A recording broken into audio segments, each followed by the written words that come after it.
সুখদেব গোস্বামী বলছেন, নন্দ উপনন্দ প্রভৃতি গোপবৃদ্ধগণ গোকুলে পুতনাগমন হইতে যমলার্জুন পতন প্রভৃতি নানাবিধ অসুরাদিকৃত উপদ্রব দেখিয়া সকলে গোপরাজ সভায় মিলিত হইয়া ব্রজের হিতাহিত বিচার করিতে লাগিলেন।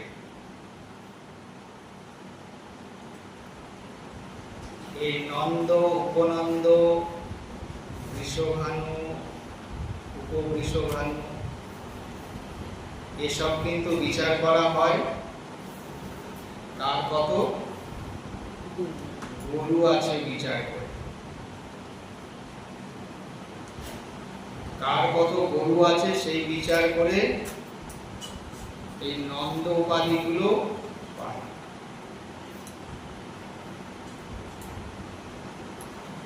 বুঝতে অসুবিধা হচ্ছে?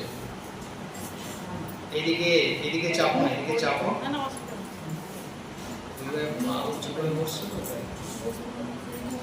তো ঠিক আছে, যার নবলক্ষ ধেনু থাকবে তিনি কি হবেন? নবলক্ষ ধেনু থাকলে কি হয়?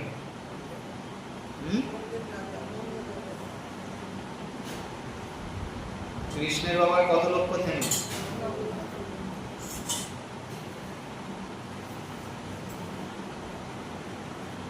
তাই ওনাকে নন্দ রাজা বলা হতো। তার থেকে কম, তার থেকে বেশি, বেশি তো হয় না, কমই।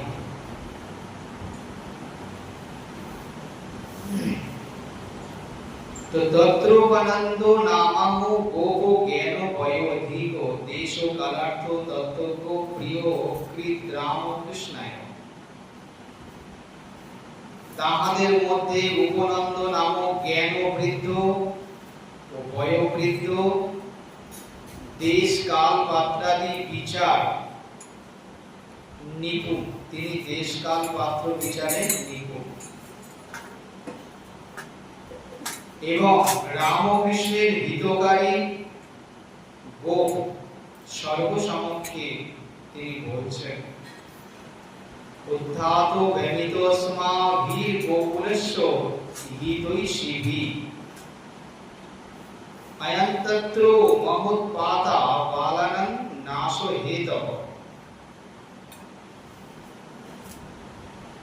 উদ্ধাত বেমিতস্মা ভীর গোকুলস্য হিতৈষীভি অয়ন্তত্র